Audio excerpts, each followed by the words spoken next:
It's Saucy J here at Keep It Simple TV, back with another Real Housewives of Beverly Hills Season 11, Episode 7, recap and review. And I promise I'm going to keep it short. It's like I want to just do a recap, but I really want to get to the review part because I have great views on the human dynamics of what's going on in these shows. It's really interesting. I know a lot of people think it's fake, these reality shows, these scripted reality shows, but some truth does come through. And there are lessons we can learn as well as people and as women, as we sojourn through this world and through this crazy time. So, once again, my name is Saucy J. And if you're new here, welcome. If you've been hanging in there with me, welcome back. Thank you so much for, watching my reviews. I really appreciate it. And if you could do me a favor, make sure you hit the thumbs up button, which is the like button, which helps me with the algorithm. If you could make sure you subscribe. And if you're new here, please hit the subscribe button. And also hit the notification button so you can be made aware of all my new content. And last but not least, if you could share my videos, that would be great as well, to expose me to more people so I could build up my subscriptions. Because at some point I would like to, expand, do this, full time even. That would be great. So yeah, if you guys could do me that favor, and it's free. So just hit the button, hit the buttons, hit the like button, hit the subscribe button, hit the notification button. Leave me a comment. Let me know you're out there. I do enjoy feedback, and thank you for the people who have left comments. It's like, wow, somebody is watching. So thank you guys for watching. Okay, let's get into it. I swear I'm gonna keep it short because the last one was too long. Okay, so now we're, like I said, this is Beverly Hills. I think it's, man, I thought I should have jotted down what the name of this one was. I'm sorry, but anyway, we start off with Kyle and Crystal at the charity event where the people are dropping off the toys at the hospital. And we see Crystal trying to break it down. I guess she called herself twerking. I don't know. But it was cute. It was good to see Crystal kind of loosen up. And Kyle is the person to do that. Kyle just kind of reminds me of a older cheerleader. Like she might have been a cheerleader in high school or whatever. So they seem to get along well. Kyle was still raving over those. I thought they're called pot stickers, but they're called dumplings. I love those myself. So those are, and you can just, especially when they're good, you can just eat them like crazy, like it's popcorn. And then you realize later that maybe I shouldn't have done that because your stomach is like bursting out at the seams. So Kyle was saying how much, great time she had at Crystal's house, and had, fun, they had fun making their own dumplings, and then, like maxing out on them. And then we pan over to Rinna, who's filming a commercial for yet another business enterprise. Does Harry Hamlin work? I mean, I haven't seen him in anything lately. I'm sure, yeah, from prior movies and stuff, he probably is rich or whatever. But Rinna is everywhere. She's, what was she on, HSN or QVC? I don't know. I never really was interested in her style, but she's always out there selling something. So then we go over to Dorit at her house, and basically Dorit has no storyline, and her fashions are, yeah, okay, she's a label whore, but other than that, they don't look good on her. It looks like the clothes are wearing her and she's not wearing the clothes. So I don't know. And then maybe her husband is going through a midlife crisis because he's dressing like a, I don't know what kind of style he has, like a college student. He's wearing the sweaters and the blue jeans, and I don't know. It seems like something is going on there. They're hiding a lot of financial shenanigans. I don't think they're out of the woods yet as far as their finances. And I think that's all smoke and mirrors, and they're probably right behind Erica, in terms of fashion, in terms of money. So we're gonna skip through that. Not really interested in that. So we get over to where Sutton picks up Erica to cheer her up, you know, and it's in Sutton's brand new Bentley. Oh, that thing was beautiful, black with an all-white interior. It was beautiful. And I think those are the ones, I'm not sure because hers was a drop down. They have this ceiling that's kind of like mapped like the universe, like the stars, you know. So, you know, when you have the hood up, the interior is sparkling with gems, dare I say, and for some rich people, probably real diamonds. So, you know, the rich are definitely leaving us little people behind.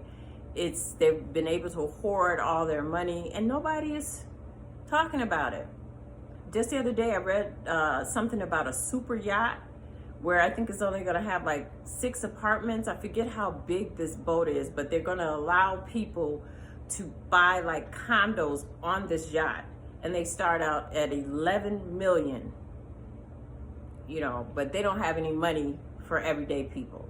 It's crazy. It's really crazy. And nobody's, you know, doing investigative stories about that. And they should, because these people are not paying their fair share of taxes. So anyway, yeah, so get back on track. So Sutton picked up Erica in her brand new Bentley to cheer her up. You know, they're going through a midlife. And so Sutton says, is this my midlife crisis vehicle? And if it is, girl, I want one. You know, but I didn't want to do what you did to get it. You know, I don't know. But, you know, hopefully it's not all for a show. And next season we're going to see Sutton going through some financial problems because the girl is spending money like crazy, like water. But we're here to see it, and I'm glad she's showing what real money looks like. Okay, so as they were driving past a tourist bus, a fan yells out, "Erica, don't divorce your husband." Little does that fan know she needs to divorce that husband because the people are coming to get them. Her husband allegedly has been putting his hand in the till and have, you know, allegedly taking money from settlements that wasn't his, and he's robbing Peter to pay Paul. So yeah, she needed to have divorced him like maybe 5 years ago, especially when he, you know, and they showed that scene where he pretty much told her to shut up in front of everybody. You know, he's talking like as if she's a child, you know, but oh well, she was holding on, trying to wait till the man died, like Garcelle said. And no, that man's not gonna die anytime soon. He's a mean old cuss. If he loses money, yeah, he'll probably die, but he's not going down without a fight. So they, you know, they laugh about it and everything, and they Sutton ends up taking Erica to a spa called Artha, and of course, as usual in Sutton fashion, she, you know, had the spa shut down just for them so they can go maskless and really enjoy the spa to themselves. And you know, they did cryotherapy, and then they also did the sauna and probably some massages. So anyway, before they got into all of that, Sutton gave her a nice care package, you know, so she could take home, and then whenever she's feeling depressed, she could eat some popcorn or eat some candy. It was real cute. That was real thoughtful of Sutton. So that was nice. And let's see.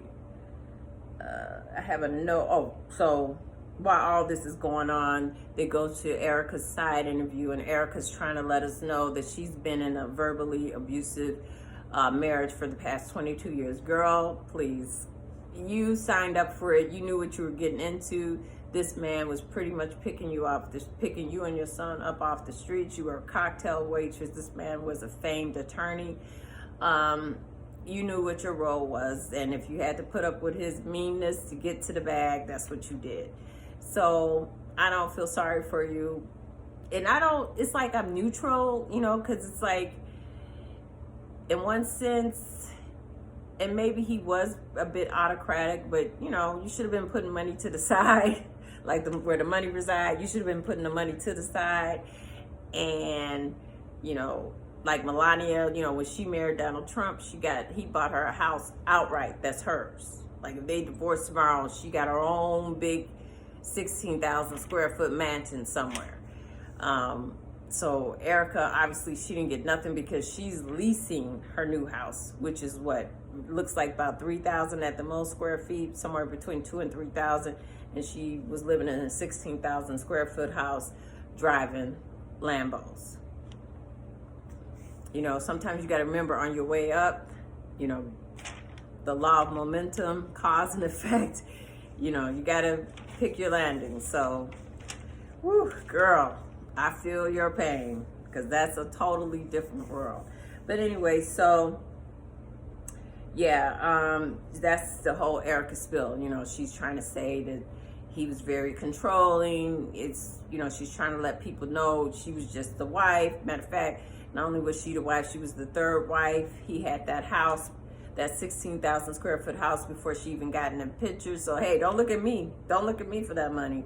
Yes, Erica, sorry, they are looking at you for the money. There's a guy watching every episode, cataloging all what he sees on that TV, because they're getting that money back. So, anyway, and then we pan over to Crystal, who picked up kickboxing to lose baby weight after her second baby, her second pregnancy. That was, you know, interesting. Shows Crystal's life and her kids and stuff like that. Keep it moving. Next, we go over to Garcelle's house. We find out that one of the goldfish died, and it's the one that's Kyle, the old bland original orange goldfish. The black and white goldfish, Dorit, is still hanging in there. So some kind of way that goldfish came up dead, and then you know, she asked the kids, you know, she asked her sons, hey, what do you think about me if, you know, what do you think if I got remarried? They're like, no. You know, one son was like, nope, I want to keep, you know, we want to keep you all to ourselves, blah, blah, blah, unless it's Brad Pitt. Okay, yeah. Next, that was cute. Next. And a scene that really feels orchestrated by production, well, not so much production, by Erica and Lisa Rinna. Because it's like the girls, especially Lisa Rinna, the way she went in on Denise Richards regarding that, whether or not she had a little fling with Brandy Glanville, or she cheated on her husband with Brandy, and they were friends for like 20 years. And she's handling Erica with kid gloves.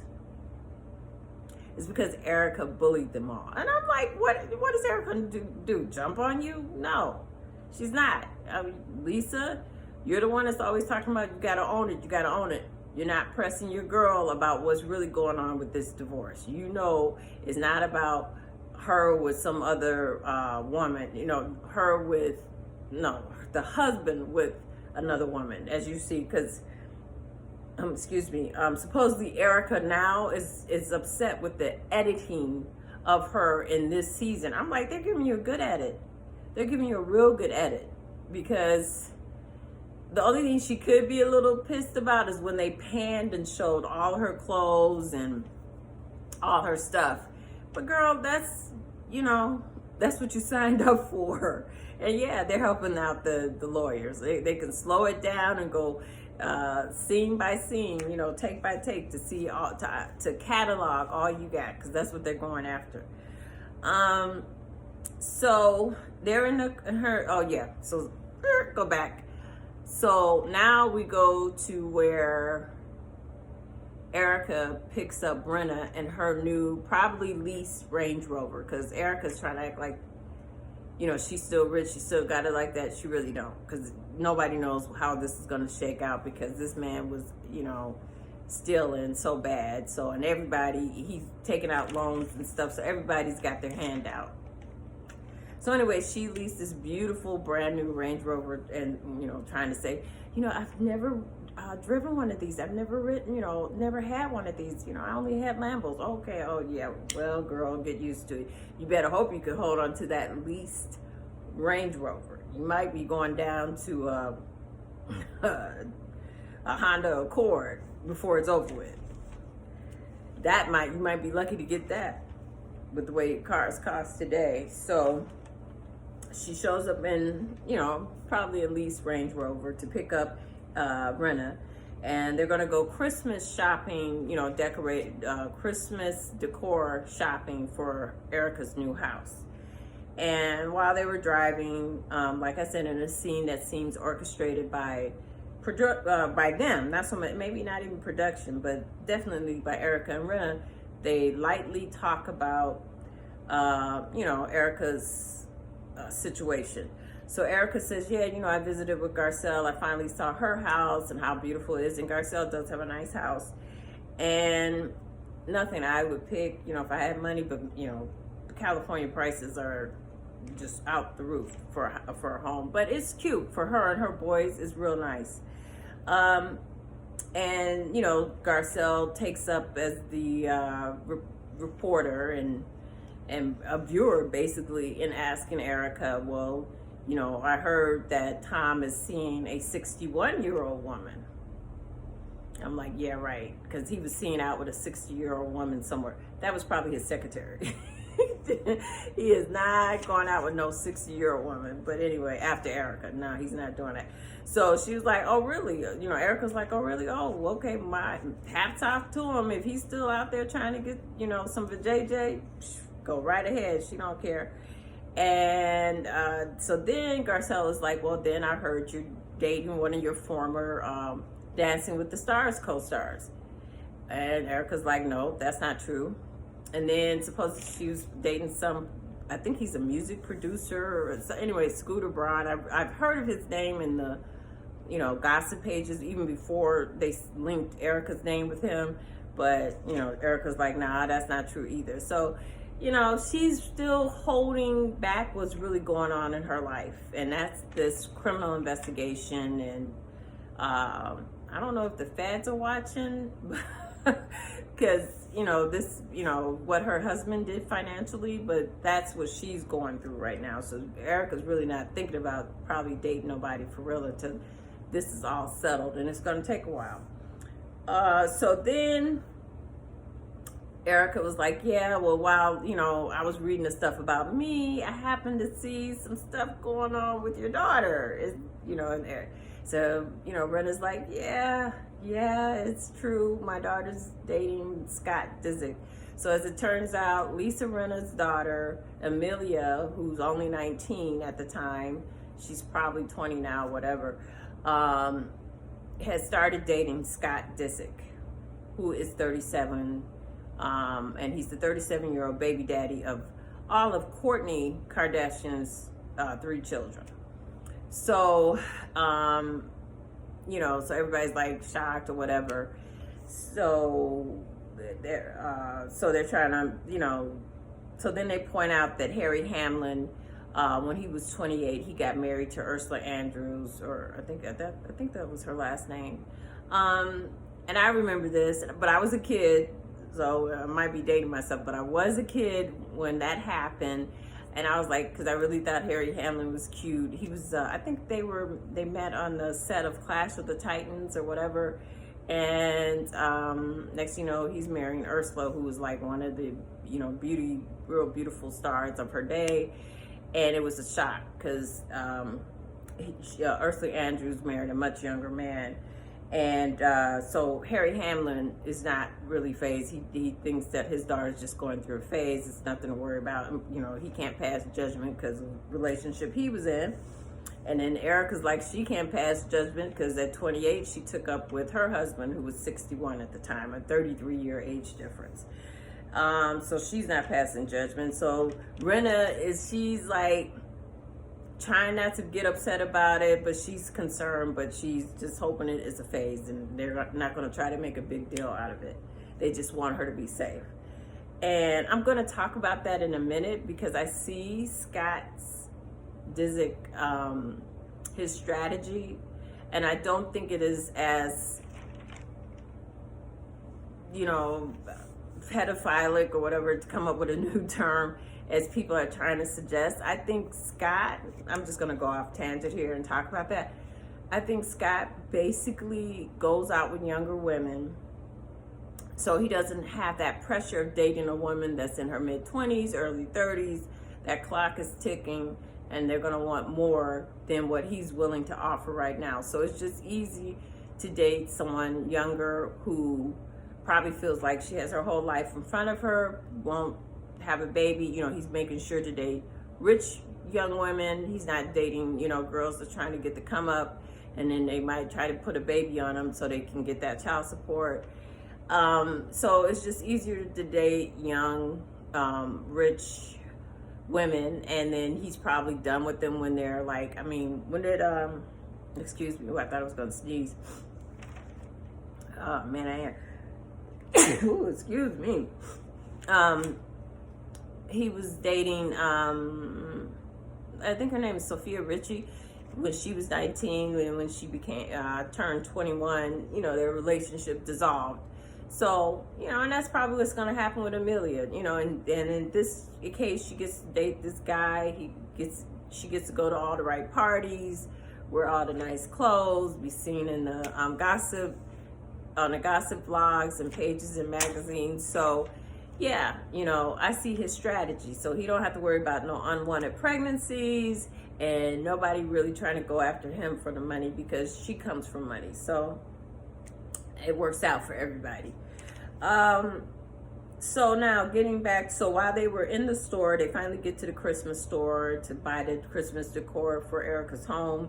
Kyle calls one of them, I can't remember, I think it was Lisa Rinna, and invites them both to the Huntley Hotel for drinks and like a pre-Christmas dinner with the girls, with the ladies, I should say. So, and they of course agree, and everybody agreed they're gonna all show up. You know, it's gonna be the full cast showing up at the restaurant just to have drinks and food, and you know, before the holidays. And so we go to when Crystal is getting ready for the the girls meeting at the Huntley, and she's talking about she worried about her hair getting froed out. That was interesting. So she wanted her hair extremely straight because she didn't want it getting froed out. Okay, Crystal. Yeah. I don't ever see your hair getting froed out. Maybe a little frizzy, but definitely not an afro. But okay. Anyway, and I still like Crystal though. And they all show up, and of course, nobody's talking about Erica's divorce. They're all talking about Amelia going with Scott Disick. To me, I'd rather talk about Erica's divorce. Who cares? Amelia is dating Scott Disick. You know, Scott ain't nobody, and he's not going to be anybody after the Kardashians is done. I don't even know if he's going to come back in there new, because I think they got to deal with Hulu. So, I don't know, but who cares about that? So anyway, Kyle was like, you know, she would never let her daughter do that. And so all of them, you know, pretty much was on the same page with Kyle about, he's too old. He got 3 kids, you know, blase, you know, Skippy, whatever. And because even Garcelle was like, you know, if that's my daughter, you know, she was turning into the black mother. Like, I think it was going to be some physical harm. And Sutton was like, she would lock her up and all types of stuff. Yeah, right. Your daughter dates Scott Disick, it'd be nothing you could do. So anyway, Garcelle opens up about her son Oliver, who we know dealt with drug addiction in the past and probably some other bad life choices. So he called her one day, her adult son, because she had a son prior to her marriage to her second husband, I guess, and with the twins, the father of the twins. So her adult son called her one day and said, you know, Mom, I met this woman, and she's a single mother with not 1, not 2, but 3 children. And, you know, and she's now pregnant for me. I don't know if he's married to this woman. That I wasn't really sure of. But so she was like, oh my God, you know, like, how could you do this? You know, you really love screwing up your life and all this other stuff. But she meets the woman, she beats her grandchild. Of course, you know, everybody falls in love with babies. And she falls in love with the woman's kids. And so now she's like, I got 4 grandchildren. And it just, everything worked out. This lady is really good for her son. He seems to be embracing life and letting go of, you know, some issues that he had. So she's just like, so you have something to look forward to, Rinna. And Rinna's like, F you, because, Garcelle was like, you're going to be a grandmother like me. She's like, oh, hell no. Oh, no, I'm not. So they all got a laugh out of it. And I thought that was good. I think Garcelle is, once again, a great addition to the show, because I was always wondering, like, who could they get black to fit in on the Real Housewives of Beverly Hills. I love her addition, but Garcelle, we're gonna have to work on them fashions. I don't like that blue storm outfit you wear in one of those interviews. It's like, girl, come on, and stop trying to don't try to follow behind Dorit. Dorit's style is that great. She was trying to copy Erica, and since Erica's been off, Dorit is off. Like, girl, no, just no. No, I saw you on Watch What Happens Live. I'm like, come on now. You have to dress to impress Andy. Like, no, you were supposed to come with it. You were supposed to be working out with your trainer. Have your sons run you around the block. I know you can invest in a treadmill. Girl, you got to get the weight off. Because I really like you on the show, and it's like, you are representing black women, and it's like, come on, step up your game. That's one thing about the Kardashians. They get that right, other than Khloe. Kourtney and what's her name? Kim, they get it right.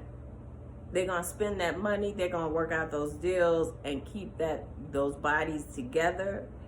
I don't know how they look up close in real life, but on TV, they look good, and they keep that face together. They keep those fillers. That's the same thing with Portia. I don't like Portia's shape because I feel like she got too big. But I know she's trying to have the biggest butt in the world. But Portia, all that work she had on her face, because I saw like when she first came on Real Housewives of Atlanta, man, she got the glow up. You guys need to go back and see when Portia, but not that I know people are like, why does everybody bring up Portia? But I'm just talking about as far as people who know how to play the game and keep their looks up. That's very important because everybody's visual. So Garcelle, you got to get it together. So anyway, they're, telling, somebody let it out that Garcelle's on Bumble and she's texting 3 different guys. And just a second, she's texting 3 different guys, and man, that threw me off. Hold on 1 second. I gotta get the door.